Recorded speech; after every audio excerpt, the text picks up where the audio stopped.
Velkomin í heim Þara. Heim endalausra möguleika, oft nefndur regnskógur sjávar. Þari inniheldur fjölmörg verðmæt efni, enda næringarríkasta lífvera heims og með tilraunastarfsemi seinustu ára hefur tekist að framleiða heilsusamlegar nýjungar í matvælum og lyfjum.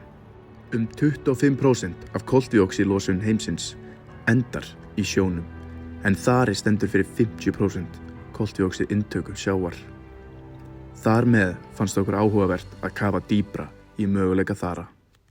Plaströr 50. stærsti plastmengunarþáttur í heiminum og mikilvægt að finna umhverfisvænar lausnir.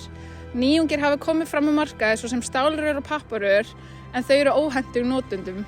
Þess vegna ákveðum við að framleiða rör úr endurnýjanlegu lífplasti úr Þara. En við vildum samt sem áður ekki ganga á Þarastofnum við strendur Íslands og þess vegna ákveðum við að rækta Þara samhliða framleiðslunni. Eftir ítarlegri leit af svörum kom í ljós að við þurftum hjálp. Við þurfum að tala við sérfræðingana. Finnst þér raunhæft að við séum að vinna með lífplast úr Þara í framtíðinni?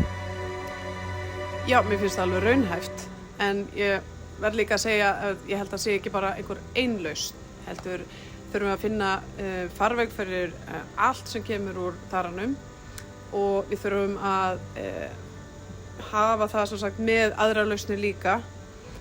Og svo kannski númer 1, 2 og 3 það að við minnkun plastnotkun yfir höfuð. Það var okkur mikill innblástur að sjá spennandi starfsemi Matís með Þara og við öflugum okkur mikinn fróðleik og einnig varning. Eftir að kynnt okkur efni vel og reynt við okkar eigin framleiðslu á lífplasti Og eftir að hafa skoðað mögulega framleiðslu við strendur Íslands, Þá ljóst að þetta raunhæft en það mun taka tíma að innleiða lífplast úr Þara. þó jörðin okkar sé ofurmengað af plasti. Þá að eiga sér stað vitundavakning yfir möguleikum lífplasts úr Þara. Eitt víst í baráttunni gegn plasti að Þari mun spila stórt hlutverk í framtíðinni.